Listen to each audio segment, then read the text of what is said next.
Assalamualaikum warahmatullahi wabarakatuh. Perkenalkan, nama saya Muhammad Rifal Fatakbar dari kelas 11 IPA 4, ruang 12.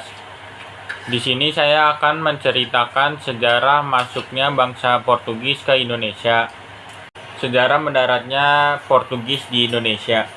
Portugis adalah bangsa Eropa pertama yang memasuki wilayah Asia untuk melakukan perdagangan.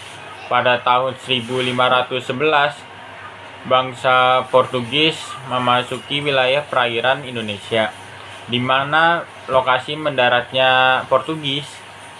Portugis bergerak menuju negara yang kaya akan hasil laut dan rempah-rempah. Pada tahun 1511, bangsa Portugis pertama kali mendarat di Indonesia, tepatnya di daerah Malaka.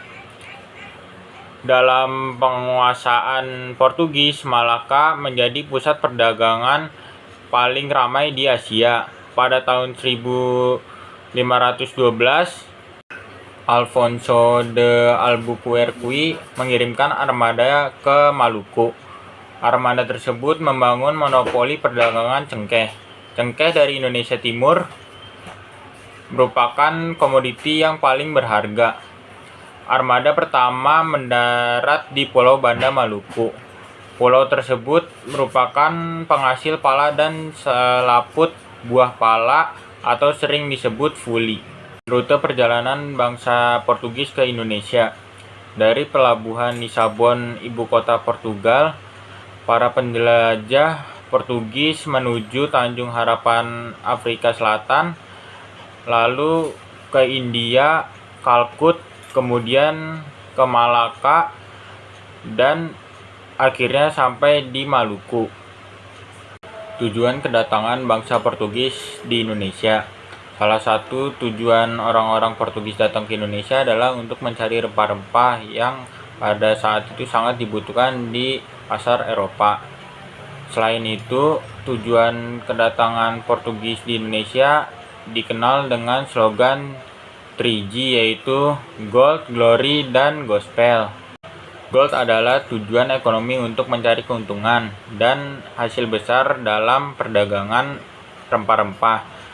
Glory adalah tujuan penjelajahan samudra untuk mencari negara jajahan guna mengharumkan nama kejayaan dan kekuasaan.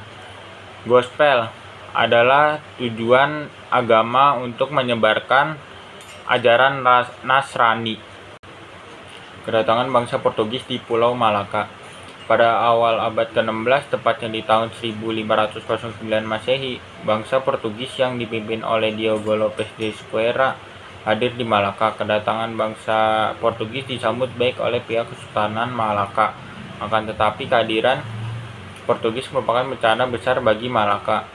Lalu penguasa Sultan Malaka berubah pandangan dan memukul mundur Portugis dari bumi Malaka dengan cara menggempurnya. Akibat mengalami serangan dari pihak Kesultanan Malaka, bangsa Portugis langsung berlabuh menjauhi Malaka. Hal itu untuk mencari cara dan mempersiapkan diri dalam menghantam wilayah Malaka. Pada serangan besar tersebut dipimpin oleh Alfonso de Albuquerque dengan persiapannya dalam menghimpun pasukan sekitar 1.200 orang dan 18 kapal perang yang terjadi di tahun 1511 Masehi. Peperangan pun diakhiri dengan kemenangan bangsa Portugis yang disebabkan karena peralatan perang yang canggih dan disebabkan pula karena adanya konflik internal dari pihak Kesultanan Malaka itu sendiri. Dalam kenyataannya, wilayah Malaka sebenarnya bukan tempat penghasil rempah-rempah, melainkan hanya pusat perdagangan. Kedatangan bangsa Portugis di Pulau Maluku. Pada tahun 1512 Masehi, Portugis yang masih dipimpin oleh Alfonso de Albuquerque kemudian datang di wilayah timur Nusantara, tepatnya di Kepulauan Maluku, untuk memanfaatkan komoditas utama yang mereka cari, yaitu rempah-rempah. Di Pulau Maluku, Portugis mulai menyadari akan kekuatan kerajaan-kerajaan Islam dan kekuatan perdagangan Islam di wilayah Asia Tenggara. Lantas Portugis berupaya untuk menjalankan strateginya untuk menginvestasi pengaruhnya dengan menggunakan kekuatan melalui persekutuan bersama kerajaan Ternate. Kedatangan bangsa Portugis di Pulau Maluku. Pada tahun 1512 Masehi, Portugis yang masih dipimpin oleh Alfonso de Albuquerque kemudian datang di wilayah timur Nusantara, tepatnya di Kepulauan Maluku, untuk memanfaatkan komoditas utama yang mereka cari, yaitu rempah-rempah. Di Pulau Maluku, Portugis mulai menyadari akan kekuatan kerajaan-kerajaan Islam dan kekuatan perdagangan Islam di wilayah Asia Tenggara.